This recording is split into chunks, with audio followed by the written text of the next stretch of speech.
Hello guys, I am Ricky and your most welcome to our YouTube channel Nirmala Nirvana classes. जैसा कि जानते हैं physics चल रहा है और आज फिजिक्स में जो टॉपिक हम लोग पढ़ने वाले हैं वह है ओमीय प्रतिरोध अर्थात ओहमिक रेसिस्टेंस और अनओहमिक रेसिस्टेंस, है ना। नॉन ओहमिक रेसिस्टेंस अर्थात ओमीय प्रतिरोध क्या होता है और अनओमीय प्रतिरोध क्या होता है। जैसा कि आप नाम से ही समझ पा रहे हैं, ओमीय और अनओमीय मतलब दोनों जो है अपोजिट है। तो इसको बेहतरीन ढंग से समझेंगे आज की वीडियो में। लास्ट तक बने रहिएगा और बहुत ही नॉलेजेबल वीडियो है। चलिए आज की वीडियो का आगाज करते हैं, आरंभ करते हैं। पहला पॉइंट जो है कि ओमीय प्रतिरोध क्या है या ओहमिक रेसिस्टेंस किसको बोलते हैं, है ना। ओहमिक रेसिस्टेंस क्या होता है या ओमीय प्रतिरोध किसे कहते हैं। तो डिफिनेशन देखिए, जो चालक ओम के नियम का पालन करते हैं, अगर कोई चालक है और वह ओम्स लॉ को फॉलो करता है, ओम के नियम का पालन करता है, तो उन्हें हम लोग ओमीय प्रतिरोध कहते हैं। क्या कहते हैं?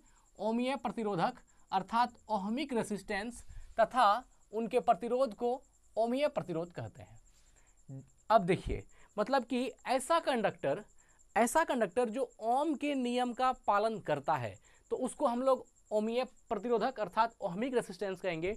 और अगर वह ओम के नियम का पालन नहीं करता है तो हम उसको जो है अनओहमिक प्रतिरोध कहेंगे। दोनों का ही डिफिनेशन है।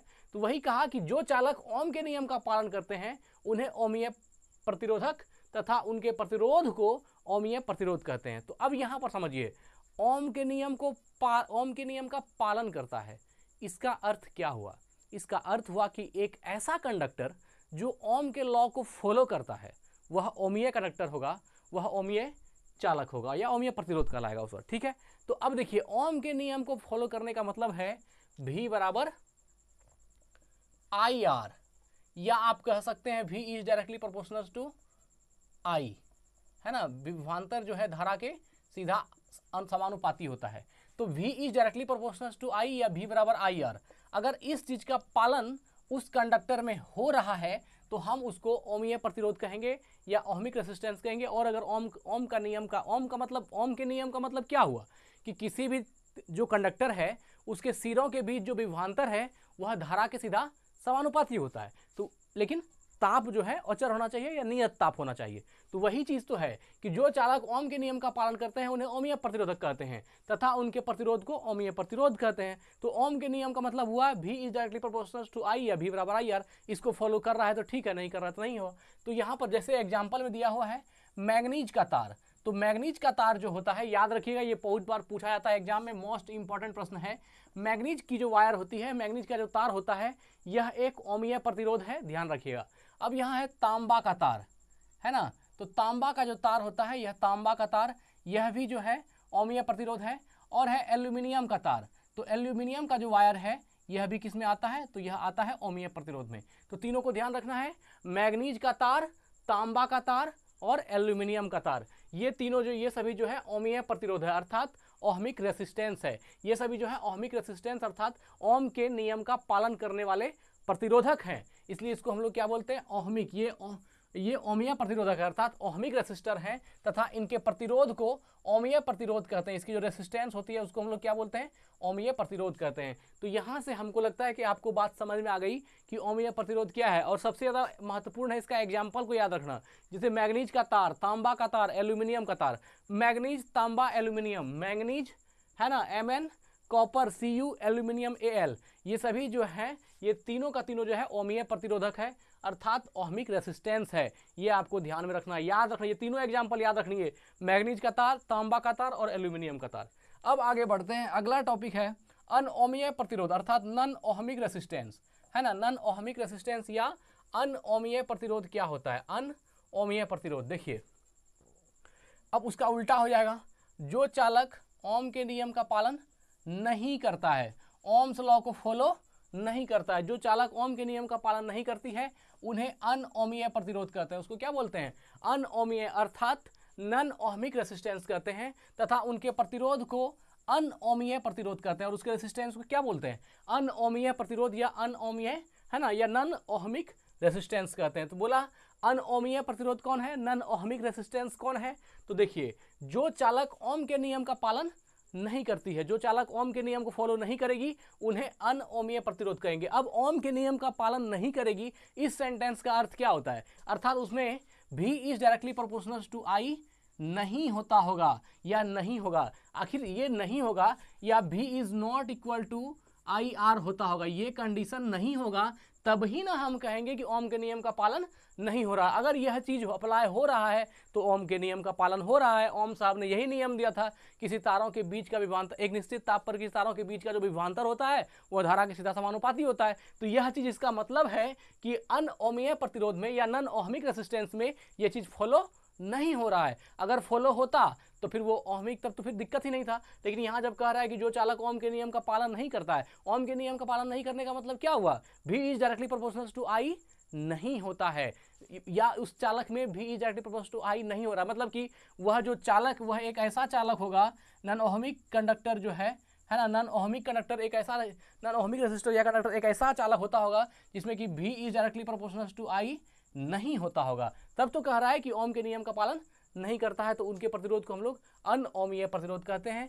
जैसे डायोड वाल्व, ये डायोड वाल्व जो है, यह डायोड वाल्व का जो प्रतिरोध है यह ओम के नियम का पालन नहीं करता है। ट्रायोड वाल्व, यह जो ट्रायोड वाल्व का प्रतिरोध है यह भी ओम के नियम का पालन नहीं करता है। तो ये दोनों एग्जाम्पल मोस्ट इंपॉर्टेंट है, आपको ध्यान रख लेना है, याद रख लेना है कि डायोड वाल्व और ट्रायोड वाल्व, डायोड वाल्व और ट्रायोड वाल्व जो है यह प्रतिरोध जो है ओम के नियम का पालन नहीं करती है, ओम्स लॉ को फॉलो नहीं करती है। अब देखिए नोट क्या है, डायोड एवं ट्रायोड दोनों का एग्जाम्पल याद रखिएगा, ओमीय प्रतिरोध का और अनओमीय प्रतिरोध का। डायोड एवं ट्रायोड वाल्व में, डायोड एवं ट्रायोड वाल्व में प्लेट धारा ओम के नियम का पालन न करके, है ना, यह जो प्लेट धारा है डायोड और ट्रायोड में जो प्लेट धारा होती है वह ओम के नियम का पालन न करके चाइल्ड लैंगमूर नियम, चाइल्ड लैंगमूर नियम का पालन करती है। किसका पालन करती है? चाइल्ड लैंगमूर नियम का पालन करती है। ये हो गया चाइल्ड लैंगमूर्स लॉ।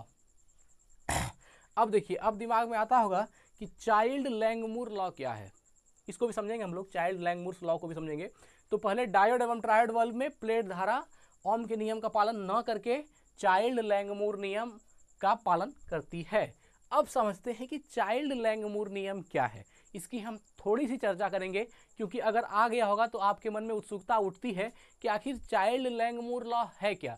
तो चाइल्ड लैंगमूर नियम जो है यह डायोड वाल्व और ट्रायोड वाल्व अर्थात अनओमीय प्रतिरोध के लिए है। आइए समझने का प्रयास करते हैं कि चाइल्ड लैंगमूर नियम क्या है। देखिए, डायोड के लिए चाइल्ड नियम को 3/2 घात का नियम या चाइल्ड लैंगमूर त्रिअर्धघाती नियम भी कहते हैं। देखिए, चाइल्ड लैंगमूर नियम का ही दूसरा नाम क्या बोलते हैं? 3/2 घात का नियम। इसको क्या बोलते हैं? डायोड के लिए चाइल्ड नियम को 3/2 घात का नियम, यहाँ है ये 1.5 घात का नियम, 3/2 घात का नियम, या चाइल्ड लैंगमूर त्रिअर्धघाती नियम, चाइल्ड लैंगमूर त्रिअर्धघाती नियम, यह भी इसी का नाम है, चाइल्ड लैंगमूर त्रिअर्धघाती नियम भी कहते हैं। डायोड के लिए चाइल्ड नियम के अनुसार अंतराकसी नियंत्रित क्षेत्र में डायोड में प्लेट धारा IP, डायोड में प्लेट धारा IP प्लेट और कैथोड